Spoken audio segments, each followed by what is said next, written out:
The Great Hall floated in space above Verithan Prime. Inside, beings from 147 different worlds sat in their assigned seats. Some had scales. Some had fur. Others looked like walking plants or glowing clouds. They were the Galactic Council, and they believed they ruled the stars. High Counselor Thexvan stood at the center platform. His reptilian face showed no emotion as he looked around the room. Everything seemed normal. The daily meeting was starting like any other day. But something was different. Something was missing. The human seats were empty. For 312 years, humans had sat in those chairs. They never spoke much. They never caused problems. They just listened, took notes, and left. Most council members barely noticed them. Humans were workers, nothing more. They fixed machines, dug in mines, and kept the stations running. They were useful but not important. Director Hyon stepped forward. He was nervous. His hands shook as he held his datapad. He worked in council intelligence, watching for threats and problems across the galaxy. Today he had found something strange. High Counselor, Hyon said quietly, I need to report something about the humans. Thexvan looked down at him. What about them? They are disappearing, Hyon said. Over the past 2 years, 43% of humans in council space have left. Mining stations, repair facilities, construction sites. The humans just stopped coming to work. Their homes are empty. Someone in the back laughed. It was Counselor Varix, a being made of blue crystal. Perhaps they finally realized how weak they are, Varix said. Humans are fragile. They get sick easily. They die young. Maybe a plague took them. Others nodded. This made sense to them. Humans were the weakest species in the Council. Everyone knew this. The Council had found Earth 300 years ago. Back then, humans could not even travel between stars. The Council offered them technology and a place in galactic society. In return, humans would work. It seemed fair, but humans never rose higher. They remained in the lowest jobs. They never became scientists or leaders or soldiers. They just worked and stayed quiet. The Council decided this was because humans lacked the intelligence to do more. It was simply their nature. We should investigate further, Hyon insisted. The way they left is unusual. They took nothing with them. The facilities are still running. Everything is organized and clean. This does not look like a plague. Thexvan waved his hand. It does not matter. Other species can do their work. We do not need humans. They were never that important anyway. The Council moved on to other topics. New trade agreements, border disputes, scientific projects. No one thought about the humans again. Not until Hyon played the message. There is one more thing, Hyon said. Ambassador Kale sent this 6 months ago when he left. A hologram appeared. It showed a human man in formal clothes. Kale had been Earth's representative to the Council for 20 years. He had always been polite and quiet. In the message, he still spoke calmly, but his words were different.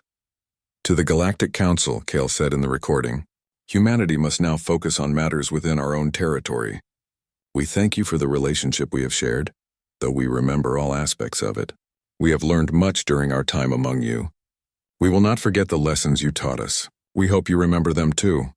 The message ended with Kale speaking in an Earth language, Korean. The translators struggled with the ancient phrase. Finally, they produced the meaning. We remember everything. Thexvan felt nothing. A goodbye message, so what? They are leaving because they know they cannot compete with stronger species. Let them go back to their little planet. Hyon wanted to say more. Something felt wrong. But he was just a mid-level intelligence officer. The High Counselor had made his decision. The file on human disappearances was marked as low priority and archived. The council meeting ended. Representatives returned to their ships and flew home to their worlds. They talked about trade and politics and science. None of them talked about the humans. In his office, Hyon looked at his data again. Reports came from 200 systems. In each one, the story was the same. Humans had left quietly. They took only personal items. The machines they maintained still worked. The records they kept were perfect. Even the plants in their quarters were watered. This was not the behavior of a dying species. This was not panic or sickness. This was organized. This was planned. But Hyon could not make anyone listen. Far away, beyond the edge of council space, something strange blocked all sensors near Earth's sun. Ships that went to investigate never returned. The council noted this in their files and moved on. There were more important things to worry about than a minor species hiding in their home system. They would learn too late how wrong they were. Commander G1 stood in the control room of mining station Talos 7. Through the window, she could see the red planet below and the stars beyond. In 3 hours, the last transport ship would arrive.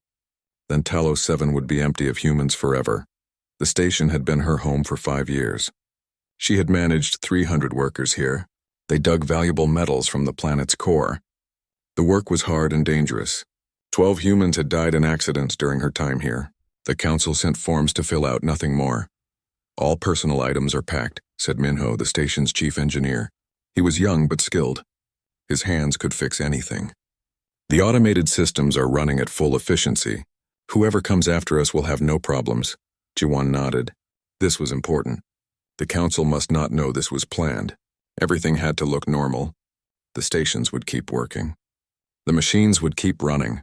It would seem like humans simply vanished because they were weak or sick. Did you leave the gift? Jiwon asked. Minho smiled. Yes, deep in the main computer. They will never find it unless they look very carefully. And they will not look. They think we are too stupid to create something like that. For 300 years, humans had maintained council technology. They fixed power systems, communication networks, and ship engines. The council species thought this was because humans were only good for manual labor. They were wrong. Humans learned everything about council technology, every weakness, every flaw, every secret. Minho had left code in the station's computer. It would activate if human ships ever returned. The code would shut down all weapons and defenses.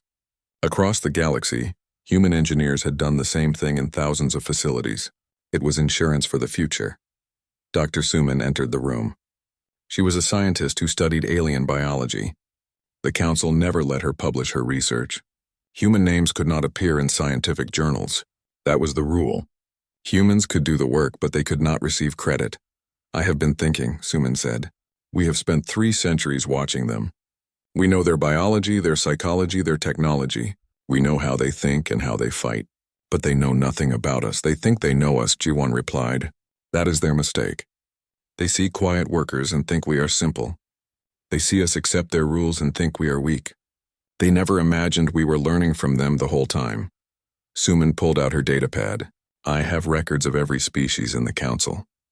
Their strengths and weaknesses, what foods they need, what temperatures they prefer, what diseases affect them. This information will be very useful if diplomacy fails. The transport ship appeared in the sky. It was time to leave. Workers filed onto the ship in organized groups. No one ran. No one panicked. They had trained for this. Every human in council space had trained for this. As the ship lifted off, Jiwon took one last look at Talos 7. The station lights still glowed. The mining equipment still operated. To anyone watching, it would look like the humans just left for a day off. Maybe the council would think they were coming back. They were not. The journey to Earth took 2 weeks. The transport ship was slow and old, like everything humans were allowed to use. But it did not matter. They were going home. As they approached Earth's solar system, Jiwon saw something that made her heart race.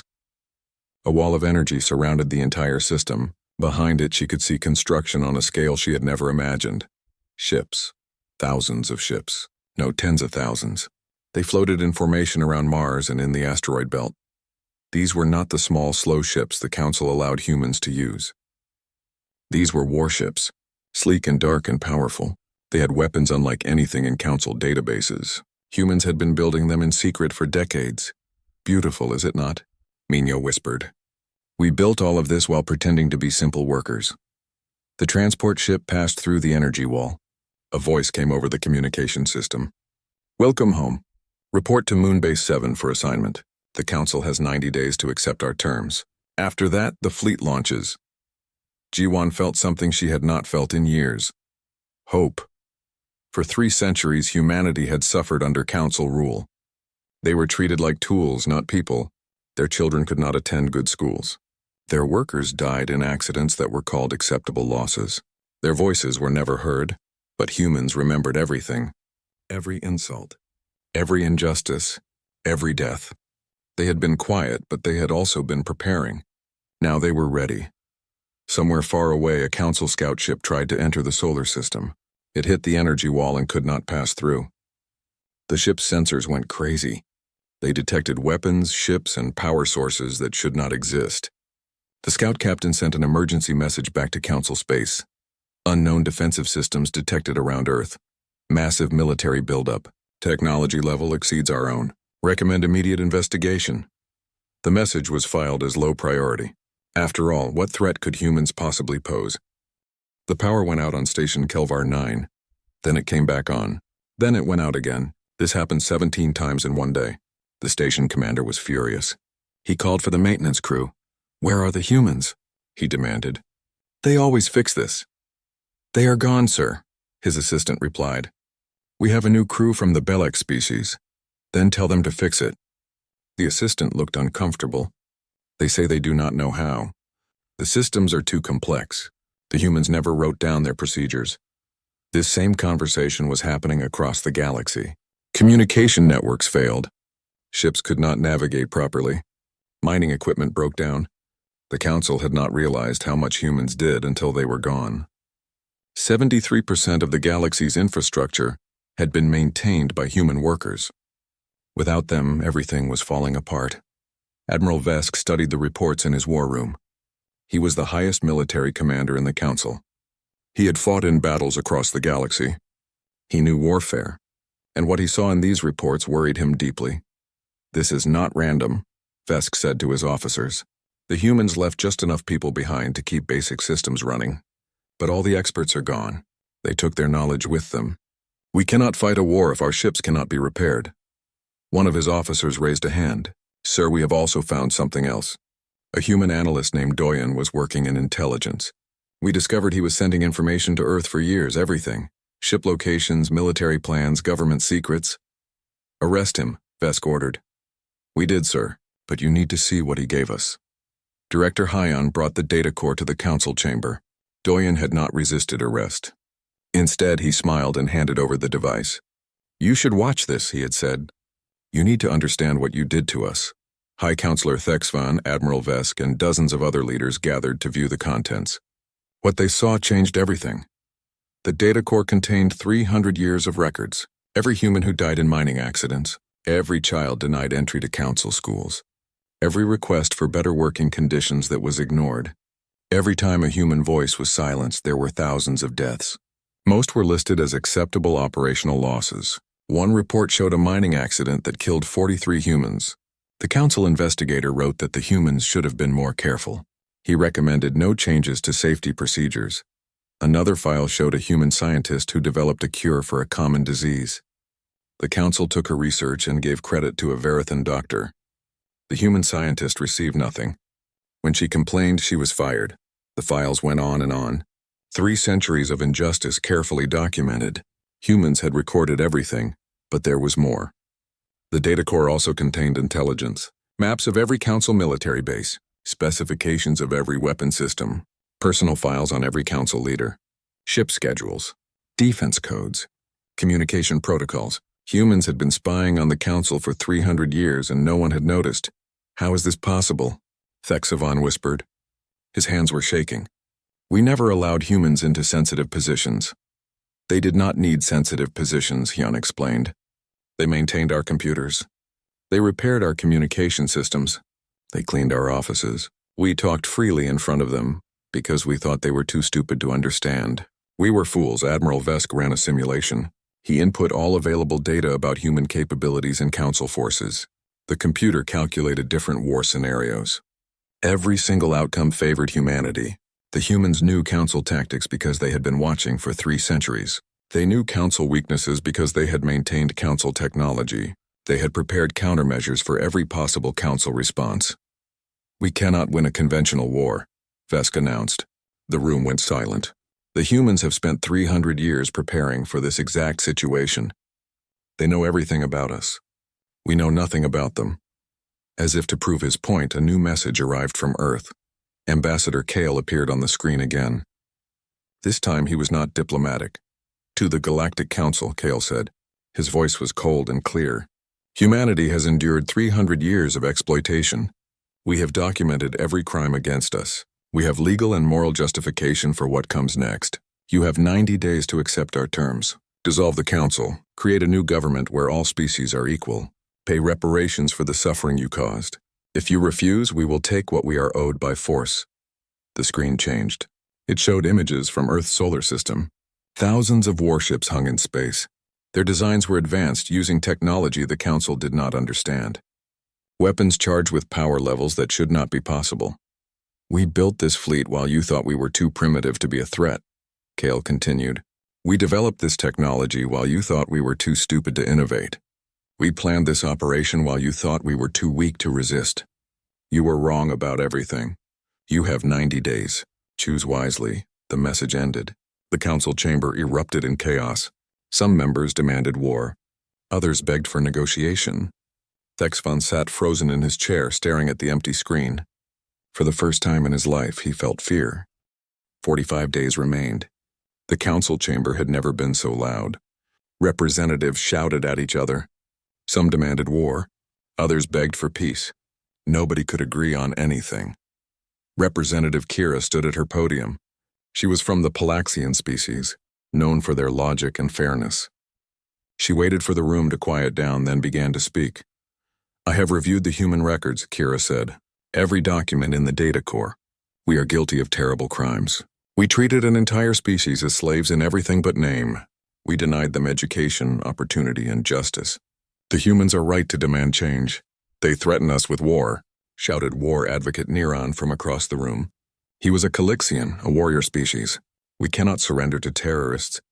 If we give in to human demands, other species will think they can threaten us too. Kira shook her head. They are not terrorists.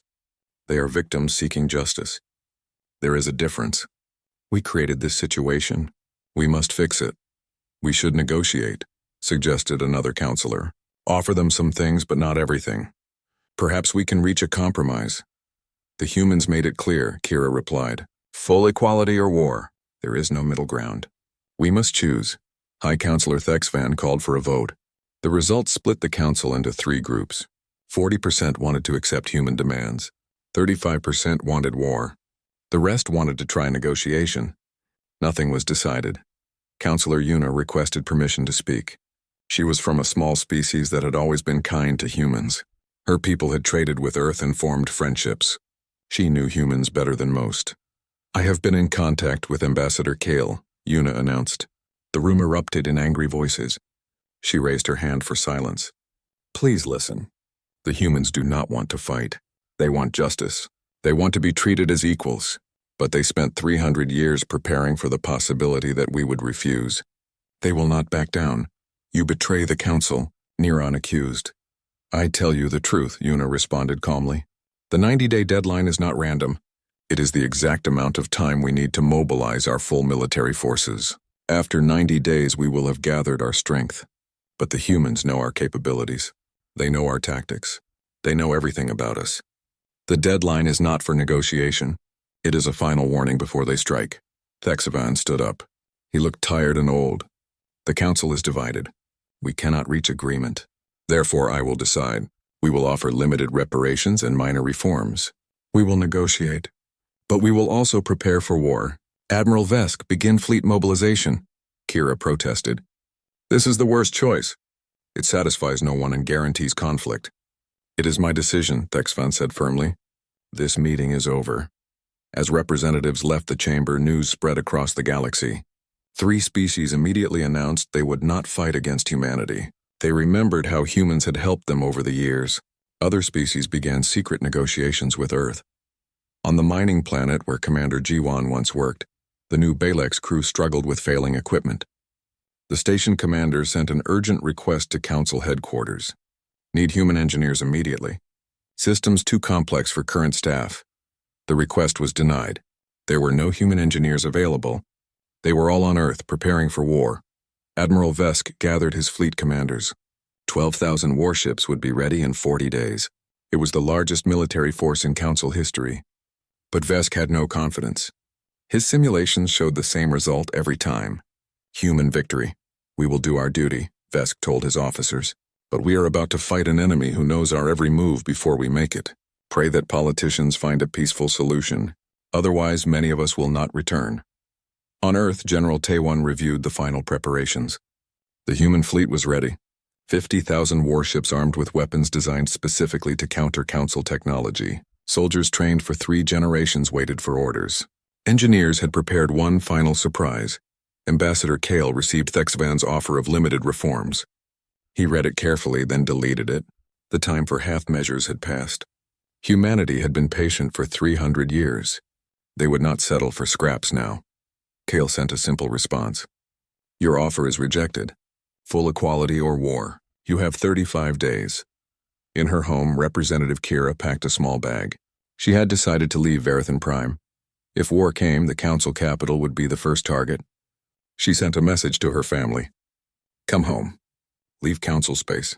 This will not end well for us. War advocate Niran prepared his personal warship. He was eager to fight. The humans had been servants for 300 years. How dangerous could they really be? He would soon find out. Across the galaxy, species made their choices. Some stood with the Council, some stood with humanity. Others tried to stay neutral. The lines were being drawn. In 35 days, everything would change. 3 days before the deadline, High Counselor Thexvan made his decision. We will strike first. Launch the fleet. Admiral Vesk wanted to refuse. His simulations showed disaster. But he was a soldier. He followed orders. 12,000 Council warships jumped into faster-than-light travel, heading for Earth's solar system. Private Junho sat in his station aboard the massive dreadnought Eternal Resolve. He was young, only 23 years old. This was his first real military action. The officers told him it would be quick. The humans would surrender when they saw the size of the Council fleet. The fleet dropped out of faster-than-light at the edge of the solar system. Yunya watched his scanner screen. The energy barrier that surrounded the system was there, but it seemed weaker. Human ships were pulling back toward the inner planets. They were retreating. They are running, someone said. We scared them. Admiral Vesk did not feel relief. He felt dread. Something was wrong. The humans had built this fleet over decades. They had planned this confrontation for 3 centuries. Why would they run? Advance carefully, Vesk ordered. Full sensors. Watch for the trap sprang. The energy barrier was not a shield. It was a cloaking field. Hidden behind it were 25,000 human warships. Weapons platforms by the hundreds of thousands. Defensive systems using quantum technology, the Council thought was impossible. Captain Hana commanded the human stealth ship Requiem. She had waited weeks for this moment. Her ship and 200 others like it had been hiding in complete silence. Now it was time. All ships engage, she ordered calmly. Human weapons fired. They were not like Council weapons. For 3 centuries, humans had maintained Council power cores. They knew exactly how to make those cores overload. Council ships began exploding from the inside. Shields failed. Engines died. Communication systems went dark. Junho stared at his screen in horror. The Eternal Resolve shook from multiple impacts. Around them, Council ships were dying. He counted 20 destroyed in the first minute. Then 50. Then he stopped counting. Return fire, the captain screamed. But the weapons would not respond. The targeting computer was frozen. A message appeared on every screen in the ship. It was Ambassador Kale's face. For 300 years, humans died while you called it acceptable losses, Kale said. Now you will understand loss. The Eternal Resolve went dark. All systems failed at once. Junho felt the artificial gravity stop working. He floated in the darkness, listening to screams around him. The codes that Minho and thousands of other engineers had planted 300 years were activating. Every Council ship that humans had ever maintained was vulnerable. Human Marines boarded the Eternal Resolve. They moved through the dark corridors with perfect precision. Their armor was advanced. Their weapons were powerful. But most impressive was their discipline. They disabled the Council soldiers efficiently, almost gently. They took prisoners instead of killing everyone. Junho was captured in his station. A human Marine pulled him from his chair. Through the Marine's helmet, Junho could see her eyes. They were not cruel or angry. They were just focused, doing a job. Move, she said in his language. We will not hurt you if you cooperate. Junho obeyed. He had no choice. All around him, his fellow soldiers were being rounded up. The humans were winning without even trying hard. Admiral Vesk watched the battle from his flagship. In 4 hours, the Council fleet was destroyed. 7,400 ships gone. 3,200 captured, the rest fleeing in chaos. Human losses, 89 ships, all ships retreat, Vesk ordered. His voice was heavy. We cannot win this. As the surviving council ships jumped away, a final message came from the human fleet. It was General Taewon, Supreme Commander of Human Forces. His voice was tired but firm. We gave you 90 days to choose peace, Taewon said. You chose war. Now you see what we are capable of. But understand this. We do not want to destroy you. We want justice. We want equality. We want the system that oppressed us to end. You have 14 days before our fleet reaches Verithan Prime. Surrender or we will remove you by force. In the captured Eternal Resolve, Junho sat with other prisoners. A human medic was treating their injuries. She worked carefully, professionally. When she came to Junho, she smiled sadly. You are just a kid, she said. Why did they send kids to fight us? Hunyo had no answer. He had believed what his commanders told him. Humans were weak. Humans were simple. Humans were no threat. Everything he believed was wrong. We are not monsters, the medic continued. We just want to be treated fairly. We spent 300 years being hurt by your people. We will not do the same to you. We will not become what you were. Back on Verithan Prime, High Counselor Thexavon received Admiral Vesk's report. His hands shook as he read it. The Council's greatest military force had been crushed in hours. The humans were coming, and there was nothing he could do to stop them. The human fleet moved through Council space like a quiet storm. They did not attack civilian targets. They did not destroy cities. But every military station they passed surrendered without a fight. The Council species had seen what happened to their great fleet. Nobody wanted to face human weapons. Species that had declared neutrality opened their borders. Human ships passed through peacefully. Some worlds even welcomed them. These were species that had worked alongside humans and knew they were not cruel.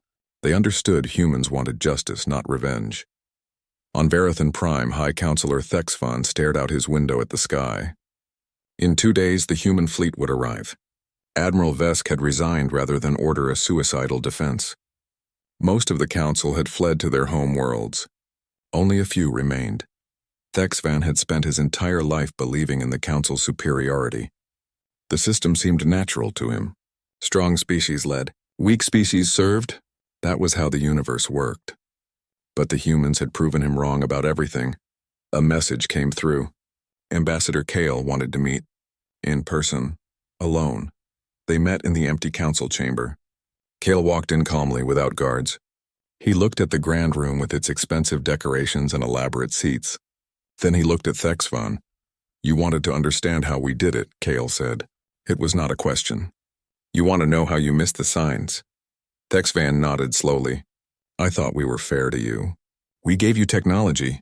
We gave you purpose. We included you in our civilization. You gave us slavery, Kale replied quietly. But you called it something else so you could sleep at night.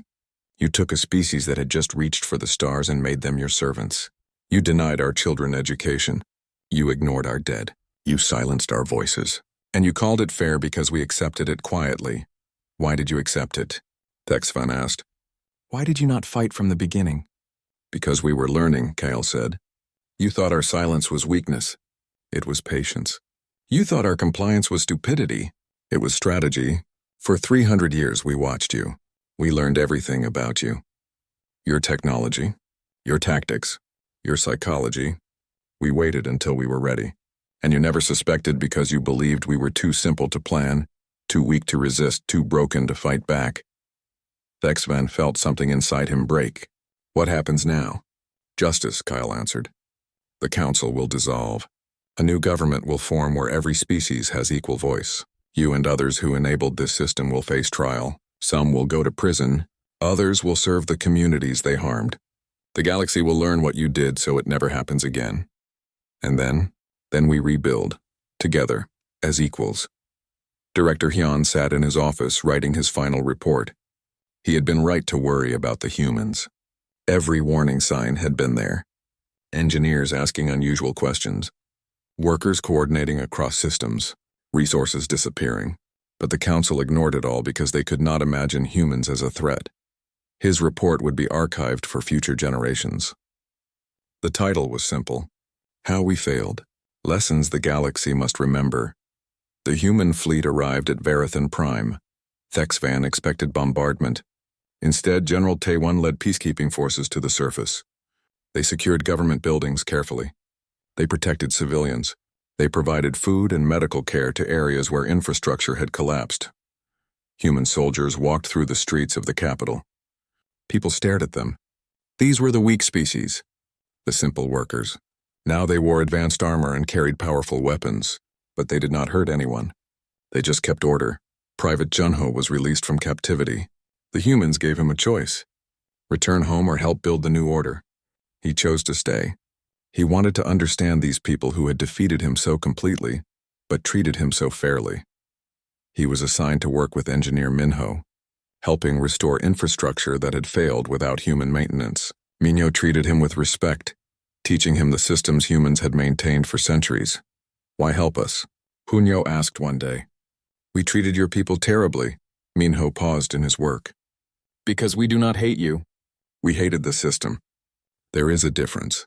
You were born into a society that taught you humans were inferior. That was not your fault. Now you can learn the truth. We are all equal. Always have been. High Arbiter Solon worked with human representatives to draft the surrender terms. The reparations were large but fair. The trials would be public but just. The new government would have checks and balances to prevent any species from dominating others. You could take complete control, Solon observed. Your military power is overwhelming. Why create a democratic system? Ambassador Kale smiled sadly. Because we know what it feels like to be powerless. We will not inflict that on others. We want a galaxy where everyone has a voice, where justice applies to all, where no species serves another. We fought for freedom. We will not become the next oppressors. Across the galaxy, the news spread. The council had fallen. Humanity had won. But they had won with honor. They showed strength in battle and mercy in victory. The old order was gone. Something new was being born. And for the first time in 300 years, there was hope. 5 years had passed. The new Galactic Assembly Hall stood on neutral ground between 3 star systems.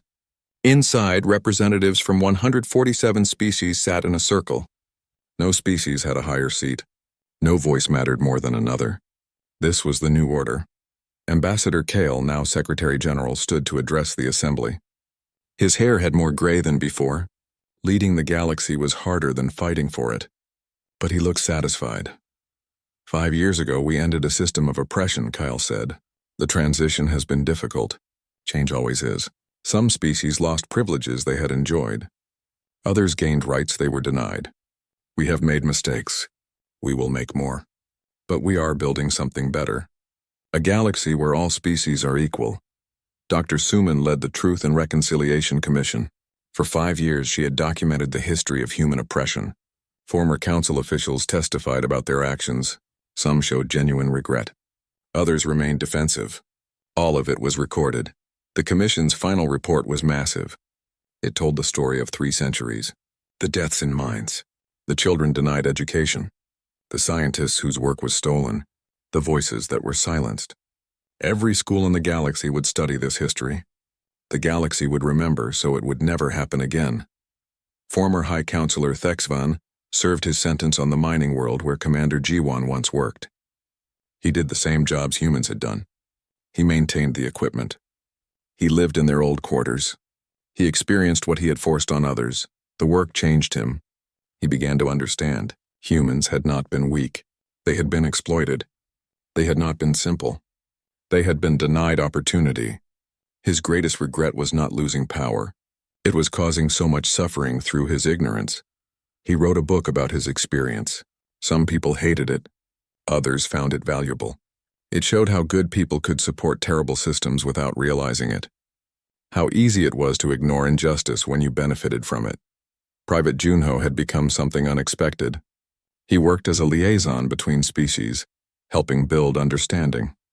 He brought Verithan children to meet human children. He organized cultural exchanges. He showed that former enemies could become friends. One day, a Verithan child asked him a question. Were you scared when you fought the humans? Hunyo thought carefully before answering. Yes, I was terrified. I realized everything I believed was wrong. The humans were not weak. They were strong. But more importantly, They were right. We had hurt them for 300 years. They had every reason to destroy us, but they chose justice instead of revenge. That taught me more than any battle could.